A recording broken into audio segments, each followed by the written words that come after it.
তারাই ইসলামী আন্দোলনের জন্য, দ্বীনের জন্য জীবনকে বিলিয়ে দিতে পারে যারা দুনিয়াকে আখিরাতের বিনিময়ে বিক্রি করে দিয়েছে। শিবির দুনিয়ার স্বার্থ, বিত্ত, বৈভব, সম্পদ, গাড়ি, বাড়ি, মর্যাদা, সম্মানকে আল্লাহর সন্তুষ্টির জন্য বিক্রি করে দিয়েছে।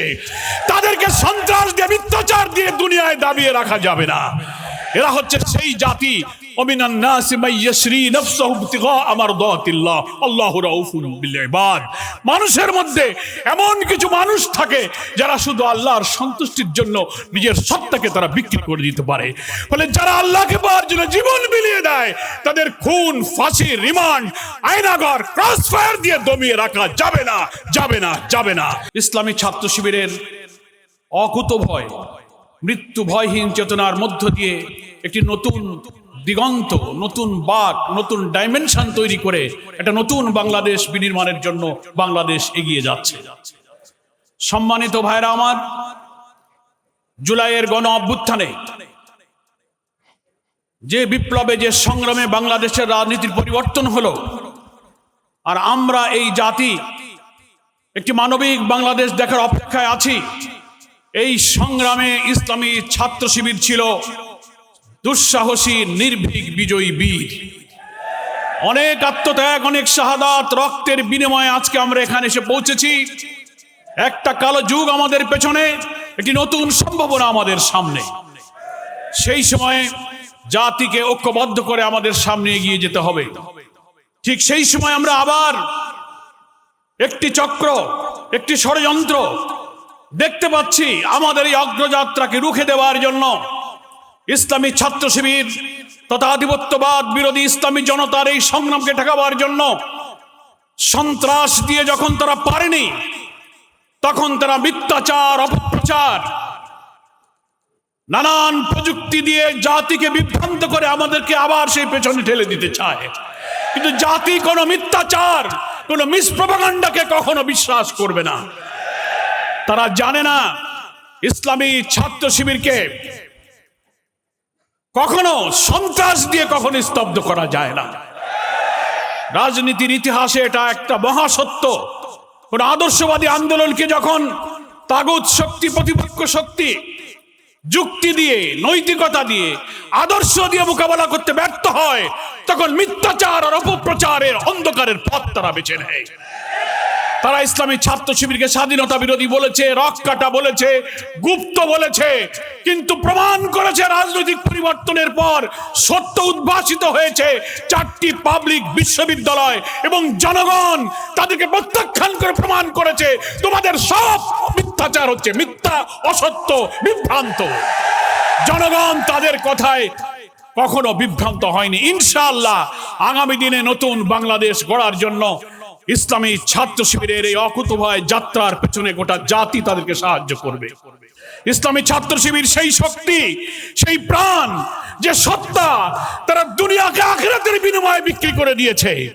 মহান আল্লাহ রাব্বুল আলামিন কোরআনের ওই যে অসাধারণ আবেগময়ী কথা সূরা নেসার 94 নম্বর আয়াতে উল্লেখ করেছেন, শিবির তার উপর দিয়ে জীবন গড়ে। আল্লাহ তাআলা বলছেন, আউযু বিল্লাহি মিনাশ শাইতানির রাজীম, বিসমিল্লাহির রহমানির রহিম, ফালিয়ুকাতিল ফি সাবিলিল্লাহি আল্লাযীনা ইয়াশরুনাল হায়াতাদ দুনিয়া বিল আখিরাহ। তারা ইসলামী আন্দোলনের জন্য, দ্বীনের জন্য জীবনকে বিলিয়ে দিতে পারে যারা দুনিয়াকে আখিরাতের বিনিময়ে বিক্রি করে দিয়েছে। শিবির দুনিয়ার স্বার্থ, বিত্ত, বৈভব, সম্পদ, গাড়ি, বাড়ি, মর্যাদা, সম্মানকে আল্লাহর সন্তুষ্টির জন্য বিক্রি করে দিয়েছে। তাদেরকে সন্ত্রাস দিয়ে, মিথ্যাচার দিয়ে দুনিয়ায় দাবিয়ে রাখা যাবে না। এরা হচ্ছে সেই জাতি, ওমিনান নাসি মান ইয়াশরি নাফসাহু ইবতিগা মারদাতিল্লাহ আল্লাহু রাউফুন বিল ইবাদ। মানুষের মধ্যে এমন কিছু মানুষ থাকে যারা শুধু আল্লাহর সন্তুষ্টির জন্য নিজের সত্তাকে তারা বিক্রি করে দিতে পারে।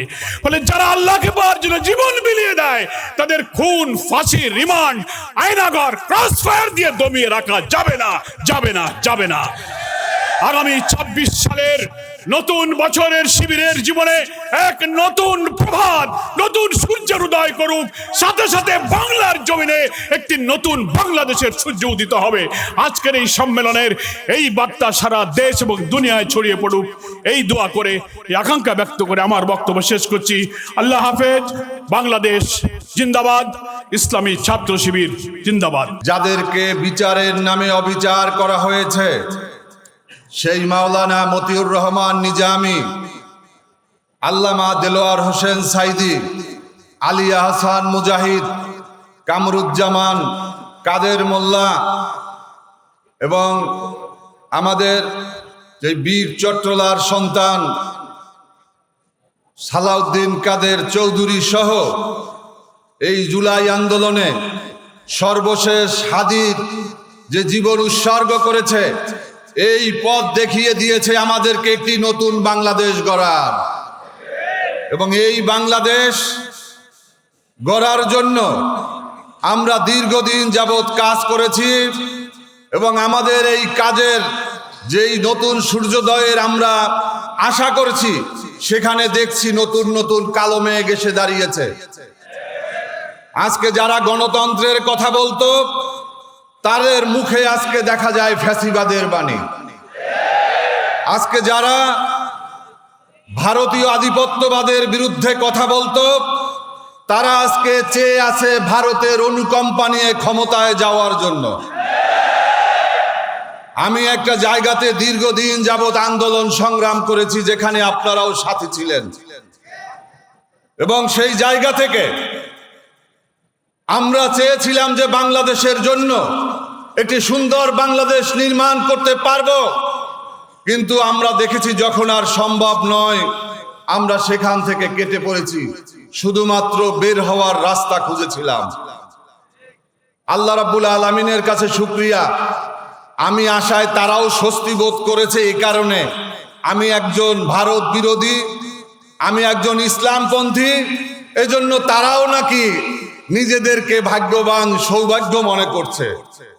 আমিও শুকরিয়া, তারাও শুকরিয়া। ইনশাআল্লাহ এবারে দেখাবে রাজপথে নতুন করে কোন ফ্যাসিবাদের দোসরদেরকে আমরা বাংলাদেশের ক্ষমতায় দেখতে চাই না। মুখে বলবেন চাঁদাবাজের বিরুদ্ধে, মুখে বলবেন দখলবাজের বিরুদ্ধে, মুখে বলবেন মাদকের বিরুদ্ধে, আর এক একটা এলাকায় মাদকের সেই সম্রাট হিসাবে নেতৃত্ব দিবেন গোপনে। এটা বাংলাদেশে আর চলবে না। আগামীর বাংলাদেশ হবে দখলবাজ মুক্ত, চাঁদাবাজ মুক্ত, টেন্ডারবাজ মুক্ত এবং দুর্নীতিবাজ মুক্ত। সেই বাংলাদেশের একজন নাগরিক যদি হতে পারি, তাহলেই আমরা সৌভাগ্যবান। ইসলামী ছাত্র শিবিরের সাথে দীর্ঘ সময় সর্বদলীয় ছাত্র ঐক্য করার সুযোগ হয়েছে। সর্বশেষ জুলাই গণ আন্দোলনে অনেক মুখকেই আমরা সেদিন দেখি নাই, কিন্তু আমরা সেদিন কিন্তু দেখেছিলাম রাজপথে শিবিরের সাথে নিজেকেও তখন ছাত্র ছাত্র মনে হয়েছে। মনে হয় যেন এর মতো আমাদের জাকপার রাশেদের মতো বলতে মনে হয়, আমার মনে হয় 20 বছর কমে গিয়েছিল। আল্লাহর কাছে শুকরিয়া যে জুলাই গণ আন্দোলনে যারা নেতৃত্ব দিয়েছেন, অনেকেই মাস্টার মাইন্ডের দাবি করেন, কিন্তু যদি কোনো সংগঠনকে মাস্টার মাইন্ড হিসাবে বলতে হয়, তাহলে ইসলামী ছাত্র শিবিরকেই বলতে হবে। যদি 30শে জুলাই ইসলামী ছাত্র শিবির এবং জামাত ইসলামীকে নিষিদ্ধ করা না হতো, তাহলে বাংলাদেশে অনেক নেতার আগমন হতো না, অনেক নেতা নেত্রীরা জেল থেকে বের হতে পারতো না, আজকে তারা ক্ষমতায় যাওয়ার স্বপ্ন দেখতে পারতো না। আমি বক্তব্য শেষ করব। মাননীয় প্রধান নির্বাচন কমিশনার, আপনার দৃষ্টি আকর্ষণ করছি, বাংলাদেশে নির্বাচনের সাইলেন বেজে গেছে।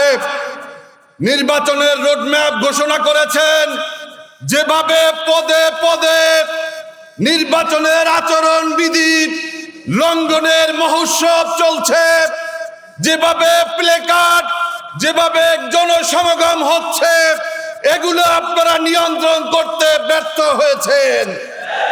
আপনারা ব্যর্থ হয়েছেন রোড ম্যাপ ঘোষণা করার পরে একজন সংসদ সদস্য প্রার্থীকে গুলি করে হত্যা করেছে, এখন পর্যন্ত তার খুনিকে গ্রেফতার করতে পারেন নাই। আপনারা এখন পর্যন্ত বাংলাদেশ থেকে এই 17 বছরে লক্ষ লক্ষ বৈধ অস্ত্রের আড়ালে লক্ষ লক্ষ অবৈধ অস্ত্র রয়েছে, সেগুলোকে উদ্ধার করতে আপনারা পারেন নাই। আমরা একটা গুলি করা দেখেছি, আরো কতগুলি সামনে আছে আমরা জানি না। আপনাদেরকে দায়িত্ব নিতে হবে। আপনারা শুধুমাত্র রোড ম্যাপ করে আপনারা আমাদেরকে ছেড়ে দিবেন, এভাবে চলবে না। আপনাদেরকে কঠোর হতে হবে। কোন বিশেষ দলের যদি আপনারা পাহারাদারের ভূমিকা পালন করেন, এদেশের মানুষ বসে থাকবে না। 5 তারিখে যেমন রাজপথে নেমে এসেছে, আপনারা দেখেছেন গত কয়েকদিন আগে হাদির জানাজাতে কাউকে দাওয়াত করা লাগে নাই, পঙ্গপালের মতো মানুষ ছুটে এসেছে নিজ দায়িত্ব থেকে। বন্ধুরা আমার বক্তব্য শেষ করব। আগামী দিনের আমাদের একটি আন্দোলনের অংশ হিসাবে আগামী নির্বাচনকে আমাদেরকে নিতে হবে। এই 17 বছর যে আন্দোলন সংগ্রাম করেছি, তার ফলাফলের জন্য আগামী নির্বাচন। সেই নির্বাচনে আমরা নতুন করে শপথ নেব, এই সংসদে কোনো টেন্ডারবাজের কোনো সর্দার যেতে পারবে না, এই সংসদে কোনো দখলবাজ যেতে পারবে না, এই সংসদে কোনো দুর্নীতিবাজ যেতে পারবে না, এই সংসদে কোনো চাঁদাবাজের দোসররা যেতে পারবে না।